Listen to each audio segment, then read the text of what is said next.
नमस्कार. E KYC केल्यानंतर कोणत्या बहिणीचे होणार पैसे बंद आणि कोणत्या बहिणीचे होणार चालू? तर कोणत्या कोणत्या लाडक्या बहिणींना होणार नुकसान आणि कोणत्या लाडक्या बहिणींचे होणार फायदा? तर ज्या महिलांनी पहिल्यांदा आपण फॉर्म भरला होता आणि त्यांचे एक ते 2 हप्ते पडलेले आहेत आणि परत त्यानंतर हप्ते त्यांचे बंद झालेले आहेत, तर अशा महिलांना देखील ई केवायसी केल्यानंतर त्यांचे जे काय मिळणारे पैसे आहेत, जो काय लाभ आहे तो कंटिन्यू मध्ये चालू राहणार आहे. तरी अशा महिलांना ज्यांना पैसे पडले ना, अशा महिलांनी देखील केवायसी करून घ्यायचे आहे आणि ज्यांना आता रेग्युलर मध्ये पैसे पडतात त्यांनी सुद्धा केवायसी करून घ्यायचे आहे.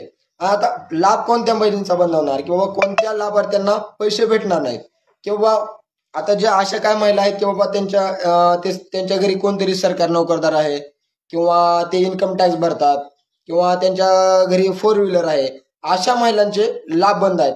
म्हणजे ज्या काही गरजू महिला आहेत अशा महिलांना फक्त यावेळेस आता पैसे भेटणार इथून पुढे आणि ही केवायसी दरवर्षी तुम्हाला करावी लागणार. याची सगळ्या महिलांनी लाडक्या बहिणींनी नोंद घ्यायची आहे.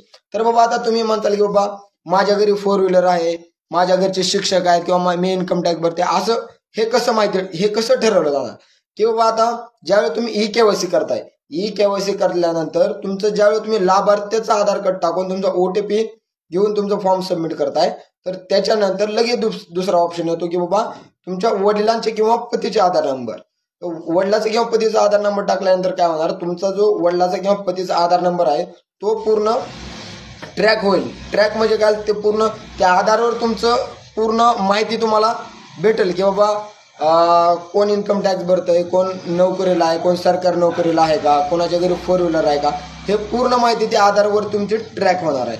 आणि ज्यांच्या घरी 4 व्हीलर आहे, ज्यांच्या घरी जे इन्कम टॅक्स भरतात अशा महिलांचे आणि अशा लाभार्थ्यांचे पैसे इथून पुढे बंद होणार आहेत. तर याची पूर्ण दक्षता घ्यायची आहे आणि हेही लाडक्या बहिणींनी लक्षात घ्यायचं आहे.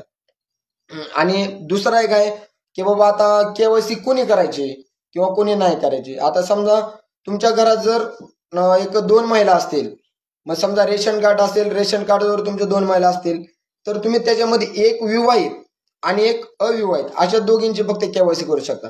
समजा तुम्ही घरात समजा 1 किंवा 2 रेशन कार्डवर 3 महिला असतील, तर तिन्ही मधल्या फक्त तुम्हाला एका महिलांची केवायसी करता येणार.